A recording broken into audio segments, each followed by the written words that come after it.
Hi friends, this is a good day. We're getting involved in 2012 and we're looking forward to having a wonderful year, and that's where I'm really excited to be with you again because I know we've been talking a lot about principles. We're going to continue to do it because we realize that if we can establish principles in our life, that our life can be whatever is meant to be, and that there's certain laws and everything that have been since the beginning of time, and those who have followed those laws have allowed success in different areas of their life. But those who don't follow the laws, sometimes they have problems in situations that rise up. And one of the areas that I wanted to mention, just talk a little bit about today, is the fact that I think every one of us has been created to impress someone. And how can I say this well? Because I know, I remember, I'm old enough to know this. I remember when I was young, I remember my mother having to take all of our clothes and iron it. You know, whenever they would wash or whatever, you'd get wrinkles. And you'd have to iron it. And then what became just a fantastic thing, and it still is what they call permanent press. Because permanent press is something that you don't have to iron. You can put it in the dryer, wash it, put it in the dryer, come out, hang it on a hanger, and it looks pretty good. It looks pretty good. It's got a permanent press in it. And I believe that our lives a lot of times are an impression of what other people put into our lives. And that's where, if we need to be where we need to be as far as living life, we should be looking towards other people to impress us.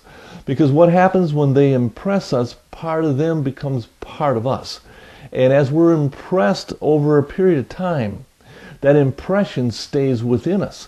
And pretty soon we show what impression has been placed upon us. And a lot of times what people want to do is they want to impress other people. So they do a lot of things just to impress them. But what happens is, because of the attitude, because of the atmosphere that's created around that, a lot of times you don't impress anybody. You're just blowing your own horn and raising your own pride level, trying to impress other people. See, and that's where what happens, what's the beauty of life is, it works just the other way around. And this is a principle now. You have to let other people impress you. And as they impress you, they leave their image in you. And it's that image that's inside of you that all of a sudden is impressed in other people. Because it's an atmosphere that will allow impression to happen. And that's where a lot of people, they don't allow themselves to be impressed. I know when I was young, my mother used to let me hang around with certain types of people because she didn't want me with certain types because of the impression that they might make in my life. And that's where she would keep me from that group of people. But the ones that would make a good impression, she would let me hang around with them because she knew as a child I was impressed easy. And what happens is, when I would see something, I would become it. Because I remember watching Mighty Mouse, for those of you that have a few years in you, it's a cartoon.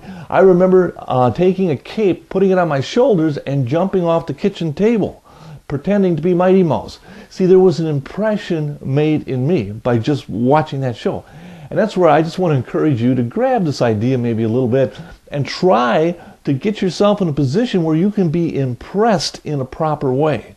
Because what happens then, you become a little bit what that impression is that's being impressed in you.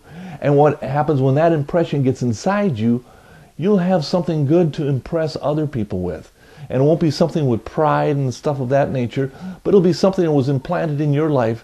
And you're an individual then that is constantly looking for others to impress them, rather than you trying to impress others, because it creates a whole different atmosphere where the only impression other people get is, I don't want to be like that guy, because there's a lot of pride and a lot of stuff going on there. So I want to thank you once again for being with me this week, and you have yourself a wonderful week, and I will see you again next week. Thank you.